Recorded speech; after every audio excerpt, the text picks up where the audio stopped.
दोस्तों, आज जानेंगे गेहूं की फसल में सरसों की खली के जादुई प्रयोग के बारे में। यदि आपने इसका प्रयोग कर लिया तो ये सरसों की खली है जादू की तरह काम करती है और अच्छी प्रकार से कार्य करने के कारण आपकी जो फसल है लहराने लगती है, ज़्यादा कल्ले देती है, ज़्यादा अच्छी पत्तियां होती हैं और ज़्यादा चौड़ी पत्ती और हरी पत्ती इसकी हो जाती हैं और ज़्यादा ग्रोथ होने के साथ, ये ज़्यादा कल्ले देने के साथ इसमें जो बालियाँ आती हैं वो ज़्यादा लंबी होती हैं, दाने ज़्यादा चमकदार होते हैं। तो आप इसका प्रयोग करके अपनी फसल से ज़्यादा पैदावार ले सकते हैं। तो दोस्तों, ये जो सरसों की खली होती है, ये बनती है सरसों से। जो सरसों होती है उसे कोल्हू पर जब पिलाई इसकी की जाती है, उससे तेल निकल जाता है और तेल निकलने के बाद जो अपशिष्ट बचता है उसे ही सरसों की खली कहा जाता है। हमारे सभी किसान भाई जानते हैं और इसमें जो पोषक तत्व होते हैं काफ़ी मात्रा में अच्छे होते हैं और जो मुख्य पोषक तत्व हमारी फसल को चाहिए, जैसे nitrogen, phosphorus, potash, zinc, boron, sulphur, ये खास तौर से हमारी फसल को चाहिए। तो ये जो सारे पोषक तत्व सरसों की खली में मौजूद रहते हैं और इनका प्रयोग करने से हमारी जो सरसों की खली है गेहूं को अच्छी प्रकार से उठाती है, अच्छी प्रकार से ग्रोथ करती है, अच्छी प्रकार से कल्ले देती है और अच्छी प्रकार से जब ग्रोथ होती है तो लंबी बालियां आने के कारण उससे जो पैदावार मिलती है वो ज़्यादा मिलती है।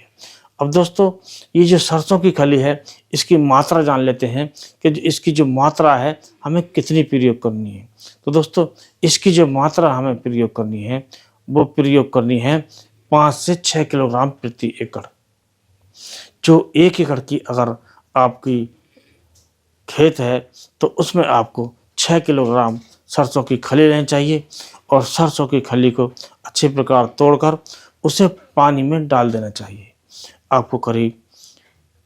5-6 लीटर पानी लेना चाहिए और उस सरसों की खली को उसमें आपको डाल देना चाहिए। पानी की मात्रा आप 10 लीटर भी ले सकते हैं और इस सरसों की खली को उसमें करीब आप 15 दिन के लिए रख देना चाहिए। वैसे कम से कम 1 सप्ताह के लिए तो अवश्य रखें, जिसमें इसमें जो क्रिया हो जाती है और उससे जो हमारी सरसों हैं, जो सरसों की खली है वो ज़्यादा ताकतवर हो जाती है। और इसमें एक काम और कर सकते हैं कि हम इसमें 1 किलोग्राम यदि गुड़ का प्रयोग और कर लें, यदि गुड़ मिला लें तो इसकी जो ताकत है वो बढ़ जाती है और इसकी ताकत बढ़ने का जो कारण होता है, जब ये गुड़ हमारे गेहूं की जड़ों में पहुंचता है तो उसमें की जड़ों का जो विकास होता है, और वो विकास क्यों होता है कि जो हमारी जड़ों में ज़मीन में जो विभिन्न प्रकार के जो फ़ायदेमंद बैक्टीरिया होते हैं, जो फ़ायदेमंद फंगस होती हैं, उनकी मात्रा बढ़ती है, वो मल्टीप्लाई हो जाती हैं और उनकी मात्रा बढ़ने से हमारी जो ज़मीन है काफ़ी ताकतवर हो जाती है और जब पौधे हमारे उसे लेते हैं और जड़ों का विकास अच्छा हो जाता है तो दूर दूर से पोषक तत्व जो पड़े होते हैं उन्हें उठाकर लाते हैं और पौधों को देती हैं ये जड़ें, और जिसके कारण हमारे जो पौधे हैं वो अच्छा विकास करते हैं,